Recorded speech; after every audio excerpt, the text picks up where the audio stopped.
RCB শুধু opening জুড়ি 1000-এরও বেশি রান করে দিতে পারে সম্পূর্ণ আইপিএলের মধ্যে। আপনি ভাবুন তো, আরসিবি এই বছর আইপিএলে 9 জন ব্যাটসম্যান নিয়ে খেলবে। তারা কিছু খেলোয়াড়কে রিপ্লেসমেন্ট হিসেবে দলে নিয়েছে, কিন্তু এখনও তাদের উপযুক্ত পরিবর্তন নেই। দেখা যায় আরসিবির চিরকালীন সমস্যা হলো বিরাট কোহলিকে বাদ দিলে কোনো খেলোয়াড় স্থায়ীভাবে ভালো পারফর্ম করতে পারে না। তবে এই বছর আরসিবি শিরোপা জিততে পারে এবং এর সবচেয়ে বড় কারণ জানেন কি? আরসিবি হলো আইপিএলের সবচেয়ে ভালোবাসার দল। এই দলে বিরাট কোহলি থেকে শুরু করে ভুবনেশ্বর কুমার পর্যন্ত দুর্দান্ত খেলোয়াড় রয়েছে। আরসিবির এই বছর অসাধারণ কিছু ব্যাটসম্যান এবং বোলার কিনেছে, কিন্তু এই দল কি আসলে শিরোপা জিততে পারবে? প্রতিটি খেলোয়াড়ের পরিসংখ্যান কি বলছে, গত বছরের ফর্ম কেমন ছিল, এইসব বিশদভাবে বোঝার চেষ্টা করি। আজকে আমরা এই বিষয়ে আলোচনা করব যে আরসিবি 2025 সালের আইপিএলের সবচেয়ে শক্তিশালী দল কিনা। আরসিবি 2025 সালের জন্য যে স্কোয়াড বানিয়েছেন সেখানে বড় কিছু নাম বাদ পড়েছে। তারা ফাফ ডু প্লেসিসকে ছেড়ে দিয়েছেন, যিনি গত বছর দলে অধিনায়ক ছিলেন। শুধু তাই নয়, বোলিং ইউনিট থেকেও তারা মোহাম্মদ সিরাজের মতো গুরুত্বপূর্ণ খেলোয়াড়কে বাদ দিয়েছে এবং পুরোপুরি নতুন স্কোয়াড গঠন করেছে। কিন্তু এই স্কোয়াড কি সত্যি ট্রফি জিততে পারবে? যদি শুরু থেকে বিশ্লেষণ করা হয় তাহলে ওপেনিংয়ে আসবেন ফিল স্লট, যাকে আরসিবি দলে নিয়েছেন, যিনি এর আগে দিল্লি ক্যাপিটালসে খেলতেন। ফিল স্লট অতীতে আইপিএলে তেমন খেলেননি এবং 2023 সালে সম্পূর্ণ ব্যর্থ ছিলেন। তিনি 9টি ম্যাচে মাত্র 200 রান করতে পেরেছিলেন, যা দলে রাখার জন্য যথেষ্ট কার্যকর মনে হয় না। তবে আরসিবি তাকে 2024 সালে পারফরম্যান্সের ভিত্তিতে নিয়েছে। 2024 সালে ফিল স্লট 12টি ম্যাচে 435 রান করেছিলেন এবং একটি ম্যাচে অপরাজিত 89 রান করে দলকে একাই জিতিয়েছিলেন। যদি তিনি তার ফর্ম বজায় রাখতে পারেন তাহলে আরসিবি একটি দুর্দান্ত ওপেনিং পেতে পারে। এখন যদি বিরাট কোহলি গত বছরের মতো পারফর্ম করেন তাহলে ফিল স্লট এবং বিরাট কোহলি একসঙ্গে আরসিবিকে অসাধারণ ওপেনিং দিতে পারেন। বিরাট কোহলি এবং ফিল স্লট গত বছরে একসঙ্গে 1000 রানেরও বেশি করেছিলেন এবং এই বছর তারা একই দলে আছে। যদি তারা গত বছরের মতো পারফর্ম করতে পারে তাহলে আরসিবির ওপেনিং জুটি প্রতিপক্ষের বোলারদের উপর চরম চাপ সৃষ্টি করবে। যদি তারা একই ফর্ম ধরে রাখতে পারে তাহলে নির্দ্বিধায় বলা যায় যে আরসিবি এবার শিরোপা জিততে পারে। কারণ হলো ফাফ ডু প্লেসিস গত বছর ফর্মে ছিলেন না, কিন্তু এবার ফিল স্লট আসায় দল অনেকটাই শক্তিশালী হয়েছে। এই দুজনের মধ্যে কেউ যদি আউট হয় তাহলে ব্যাটিং করতে আসবেন দলে অন্যতম ভরসাযোগ্য ব্যাটসম্যান রজত পাতিদার। বিরাট কোহলির পর যদি আরসিবিতে সবচেয়ে প্রতিশ্রুতিশীল কোনো ব্যাটসম্যান থাকে তবে তিনি হলেন রজত পাতিদার। 2021 সালে তিনি একটি রিপ্লেসমেন্ট হিসেবে দলে এসেছিলেন, কিন্তু তার অসাধারণ ব্যাটিংয়ের কারণে এখন তাকে দলে অধিনায়ক বানানো হয়েছে। অর্থাৎ এবার বিরাট কোহলি তার নেতৃত্বে খেলবেন। তিনি প্রথমে রিপ্লেসমেন্ট হিসেবে দলে এসেছিলেন, কিন্তু এখন তার কোনো বিকল্পই নেই। গত 2 বছরে তিনি নিজের মূল্য এতটাই বাড়িয়েছেন যে তার নিলামের মূল্য 20 লাখ থেকে বেড়ে এখন 11 কোটি টাকা হয়েছে। তাই আরসিবি তাকে বিরাট কোহলির সঙ্গে রিটেন করেছেন, কারণ তার ব্যাটিং দক্ষতা অসাধারণ। তবে এখন পর্যন্ত আইপিএলে তিনি মাত্র 800 এর কাছাকাছি রান করেছেন, কারণ তিনি খুব বেশি ম্যাচ খেলেননি। কিন্তু তার স্ট্রাইক রেট 160 এবং তার ব্যাটিং টেকনিক অনেকটাই বিরাট কোহলির মতো, যা দলের জন্য স্থিতিশীলতা বজায় আনবে। যদি তিনি আউট হয়ে যান তাহলে ব্যাটিং করতে আসবেন দেবদত্ত পাড়িক্কল। এর আগেও আরসিবিতে ছিলেন, কিন্তু পরে তাকে ছেড়ে দেওয়া হয় এবং তিনি রাজস্থান রয়্যালসে গিয়েছিলেন। এবার আবার তিনি আরসিবিতে ফিরেছেন। এবার আরসিবির ব্যাটিং লাইন আপে বিরাট কোহলি, রজত পাতিদার, দেবদত্ত পাড়িক্কল ও কৃণাল পান্ডিয়ার মতো ব্যাটসম্যান রয়েছে, যারা কন্ট্রোল ব্যাটিং করতে পারেন এবং দলের স্থিতিশীলতা বজায় রাখতে পারেন। দেবদত্ত পাড়িক্কল এবার নিয়মিত 4 নম্বরে ব্যাট করতে দেখা যাবে। যদি তিনিও আউট হয়ে যান তাহলে এবার মাঠে নামবেন বড় শট খেলার জন্য বিখ্যাত নিলাম লিভিংস্টোন। গত বছরে তিনি মাত্র 111 রান করেছিলেন, কিন্তু 2022 সালে আইপিএলে তিনি 437 রান করেছিলেন। এই কারণে পাঞ্জাব কিংস তাকে দলে রাখতে চেয়েছিলেন।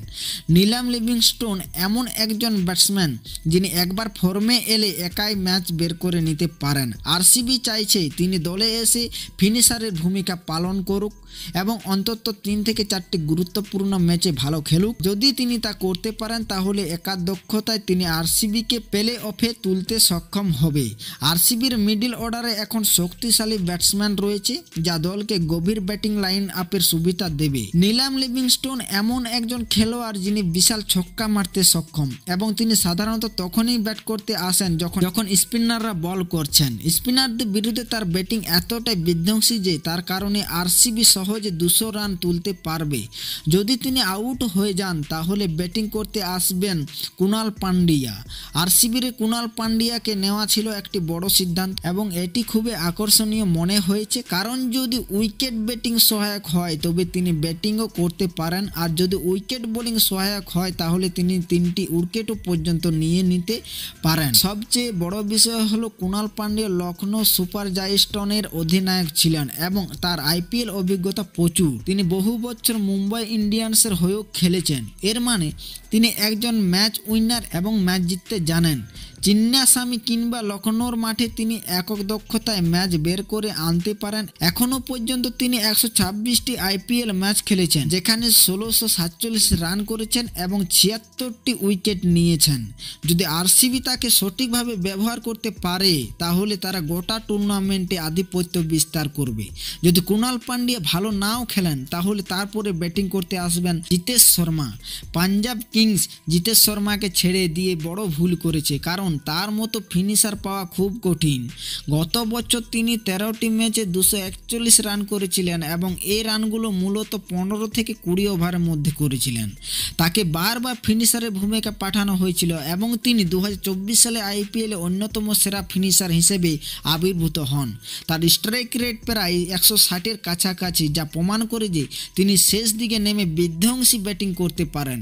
যদি তিনি আরসিবির হয়ে ফিনিশার হিসাবে খেলেন তাহলে এটি দলের জন্য দুর্দান্ত হবে। তারপরও দলে রয়েছে স্বপ্ননীল সিংহ, যিনি ব্যাটিং করতেও জানেন। ফলে আরসিবির দলে মোট 9 জন ব্যাটসম্যান রয়েছে। এত শক্তিশালী ব্যাটিং লাইন আপ থাকলে আরসিবি সহজে 200 রান করতে পারবে। তবে প্রশ্ন আসে, বোলিং কে করবে? দলের এই 9 ব্যাটসম্যানের মধ্যে কয়েকজন বোলিংও করতে পারদর্শী, যেমন কুনাল পান্ডিয়া তার পুরো 4 ওভার নিশ্চিতভাবে করবেন।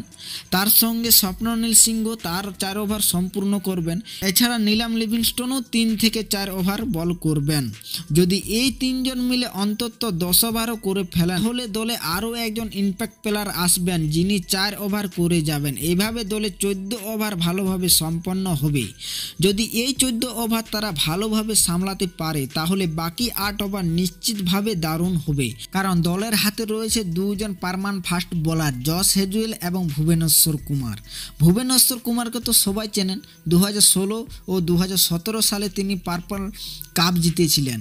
এমনকি 2016 সালে SRH আইপিএল জিতেছিল ভুবনেশ্বর দুর্দান্ত পারফরমেন্সের কারণে।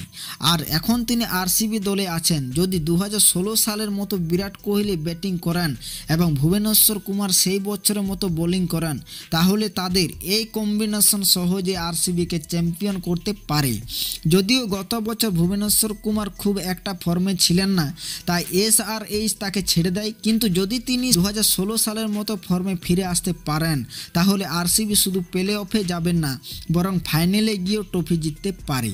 ভুবনেশ্বরের প্রচুর অভিজ্ঞতা রয়েছে। তিনি বহু বছর ধরে ভারতীয় জাতীয় দলের অংশ ছিলেন এবং বিরাট কোহলির সঙ্গে খেলেছেন।